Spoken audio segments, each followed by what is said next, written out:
После скандала с Volkswagen все. Как бы сколько он сделан, он свое дело отрабатывает. Да? Куда какая-то Audi стоит, вон Q7 новая. Алло.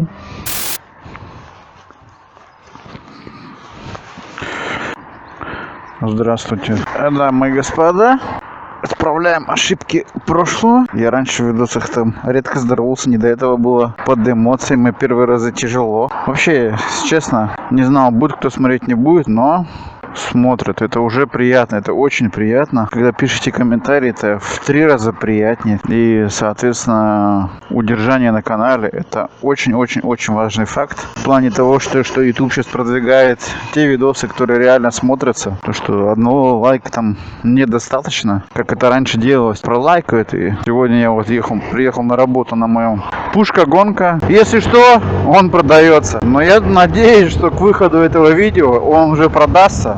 Можете спросить потом у меня в комментах. Сейчас я просто нахожусь недалеко, где я вот работал. Вчера вот записывал видос и вот думал, ну, если будет там погода, не погода, там дождь, не дождь, я возьму камеру, запишу. Просто хотел одну вещь показать, которая находится здесь совсем рядом возле меня, километров 30 от моего дома, где я живу. Тоже как бы русского населения много, видишь? Русская православная церковь. Да. Вот все как положено. Там, соответственно, сзади вон там купол, да. Он еще достроится, мне кажется, еще будет стройка. Но вот, как они здесь говорят, этот ортодоксы, по-русски, русская как православная церковь. Они здесь говорят, это немцы ортодокс. Ну и вот такие вот дела. Так что Германия, едешь такой, едешь себе, бах! Церковь русская.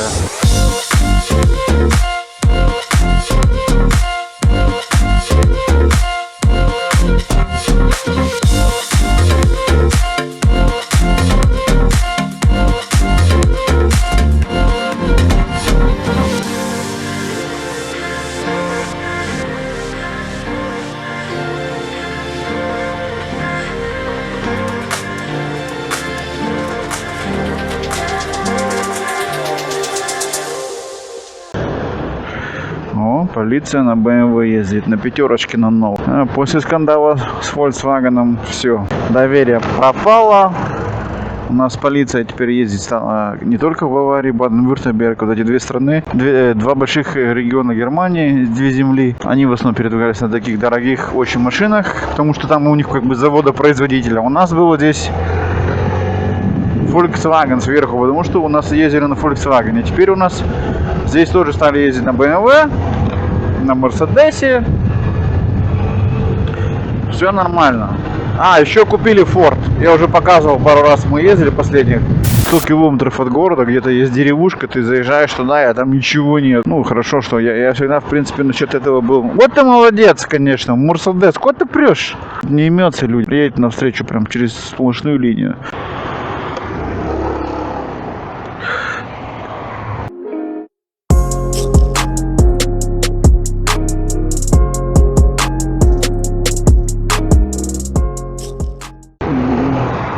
Несколько идей по поводу этого мопеда. Если он продастся, есть только 2 варианта, которые я допускаю в данный момент. Или я возьму такой же, чтобы у него тоже сзади был кофр, топ-кейс, но у него должна быть кубатура соответствующая. Это во-первых. Во-вторых, еще вариант туристический какой-нибудь мод. Пробег, в принципе, пофигу. Потому что она мне будет в первую очередь идти как для контента. Кроме контента, ну, соответственно, ездить. И он не должен быть там новый или еще, да. Из-за этого, если мне память не изменяет, ему сейчас 13, да. Пускай даже будет скутер, уже будет не 13 лет, а 15-16. И больше пробега будет мотор. Надо, чтобы был, ну, как вот этот объем. Потому что, как бы, сколько он сделан, он свое дело отрабатывает, да. Скутер, я на нем вот езжу на работу, просто в кайф. Но вдвоем как бы тяжеловато, да, потому что все-таки у него пару лошадей не хватает, а я такие скутеры уже видел, у которых есть там 30-40 лошадей, больше силы, больше тяги, и на нем можно вдвоем прям ехать спокойно 120.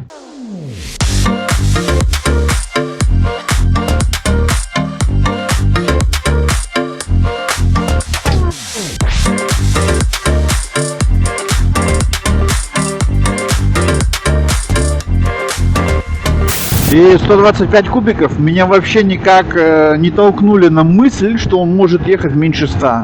Когда я приехал на техосмотр с ним, начали проверять, оказывается, он даже по документам, и в документах что-то стоит там 80, что ли. Как бы изначально он для этого не рассчитан, но у него так и есть, да, у него 9000, короче, еще обороты, нормальный диапазон, потом уже идет 9,5, все уже, там красное, 10, 10, 11, 12, стоит до 14 тысяч крутить можно, как бы. Но мне кажется, у меня прям под жопой этот рассыпется этот мопед. Это стандартный китайский мотор GY6, у него запчастей валом. Если какие-нибудь проблемы будут с технической частью, я думаю, не составит мне труда что-то купить. Покупал тормозные колодки, стоили копейки, купил резину, вообще копейки. Я как бы насчет этого не парюсь.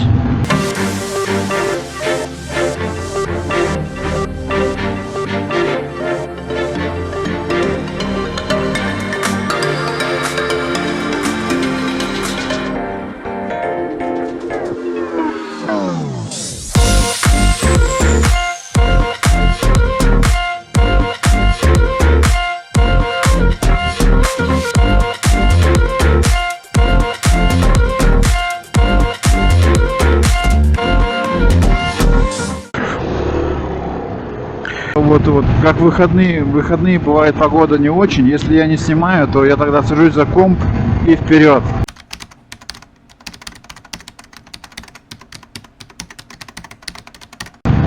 Потому что если на улице дождь, это как раз вот самое такое творческий можно процесс, потому что погода не очень, на улицу ты точно не пойдешь, и в принципе ты можешь сидеть спокойно и заниматься обработкой. Кстати, вот. Я раньше всегда думал, что за колхоз. Лет 10 назад, если бы я такой скутер купил, это, наверное, была бы первая вещь, которую я бы открутил. Начал бубнеть, и он помогает от грязи, от ветра, там, дождь какой-нибудь мелкий моросит, у тебя впереди куртка, все вот это сухо, задерживает. Вот так вот. Я думал, в принципе, еще приеду домой, Кавасаки помыть хотел, почистить прям все. Ну что-то, блин, это самое, погода-то не очень.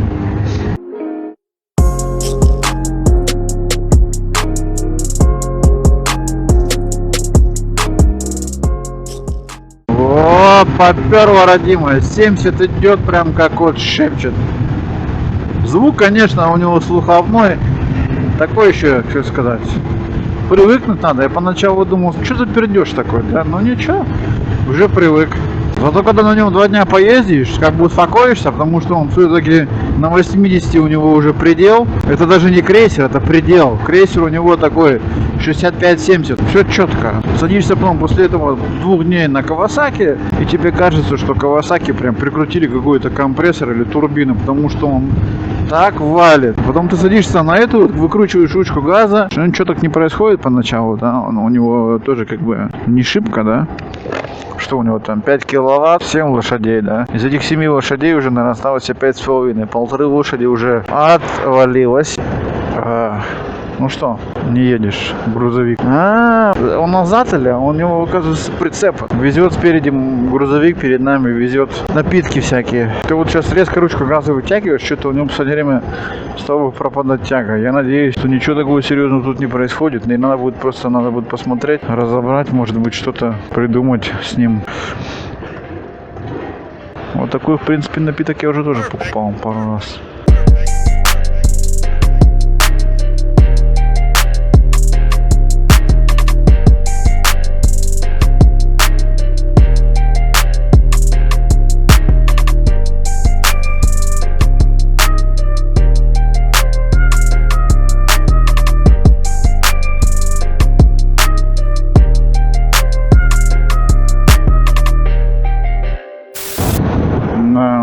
Про динамику, конечно, здесь речи нет. Пол GTI такой новый, смотри. Вот это да. Полетел. Кода какая-то. Audi стоит вон. Q7 новая. Тут, кстати, уже Q8 я смотрел. Audi. Куда ж ты едешь, девушка? Audi Q8 стоит 109 тысяч евро. Представляешь? 109 тысяч евро. В свое время можно было в деревне за такие деньги взять 2 квартиры. А если мелких, то и 3.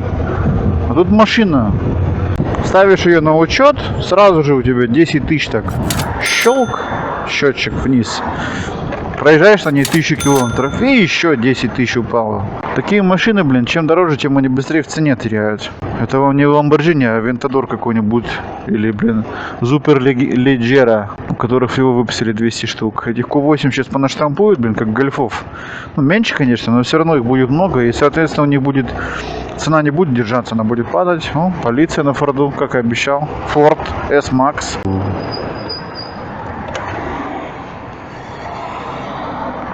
Да? 15:35. Блин, он нагрелся на холостых оборотах, такое ощущение, что вот-вот заглохнет. Ну и, кстати, бензина что-то уже вон. Ну еще, в принципе, есть, я говорю, вот. После сотни у меня будет стрелочка лежать, а там еще полбака бензина.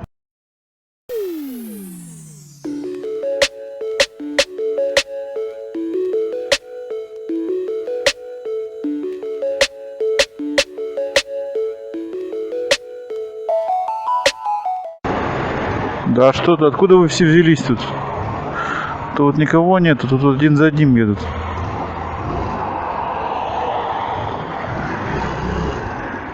Уи!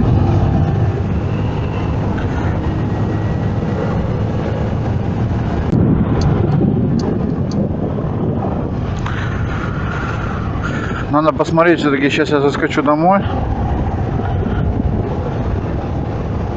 Хотя можно не заскакивать, здесь посмотреть.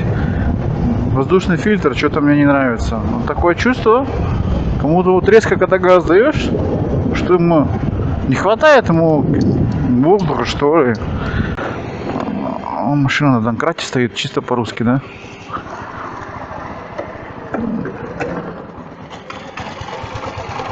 Так, вон вот крестик есть. Все-таки рискнул посмотреть с этим воздухом. Что-то не то. Если сейчас реально вот этот вот все из воздушного этого потока не то, что-то там. Сейчас я ее уберу. Это что здесь такое?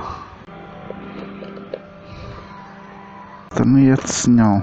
Упал. Нет, воздухан стоит же. Что такое? Алло? Воздушный фильтр стоит.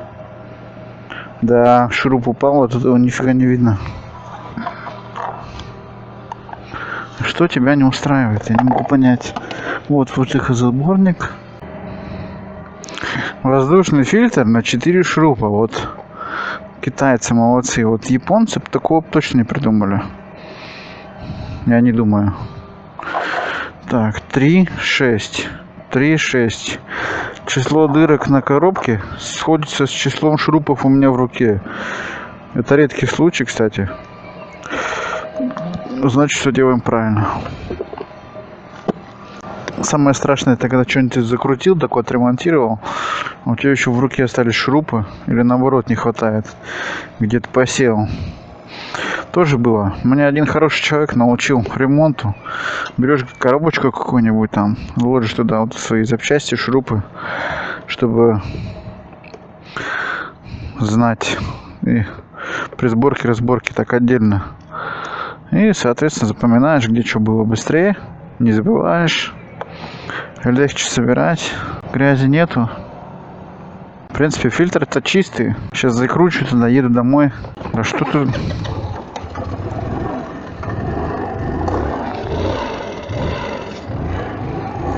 Все, закрыл.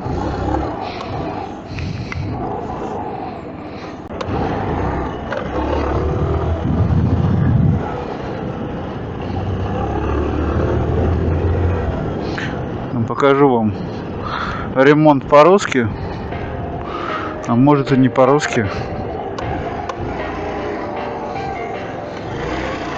На домкрате ее поставили, она уже стоит, походу, его не один день.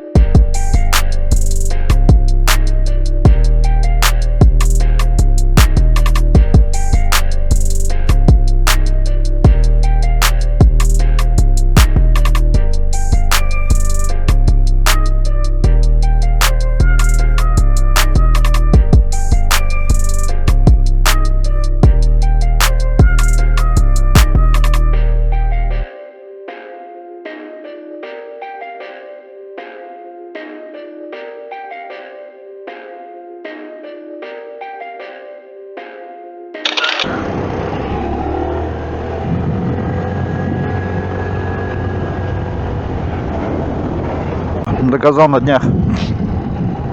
На скутер Piaggio MP3 3 баллона. За 3 баллона резины, новых 3 баллона резины, даже не вышло мне 100 евро, 90 где-то евро примерно. Вообще, да? Ну, с пересылкой там тыры-пыры, наверное, и будет 100. Но я все равно был в шоке. Я думал, чуть-чуть, конечно, дороже будет. Но резина, в принципе, классная. То, что она новая. Блин, ну то, что до воздухана, пока доберешься, получается фильтр. Плюс коробку от фильтра открыть. 10 шурупов. Где это видно? Ну, сейчас я домой приеду и закажем, короче, на него новый фильтр. Вот уже километраж.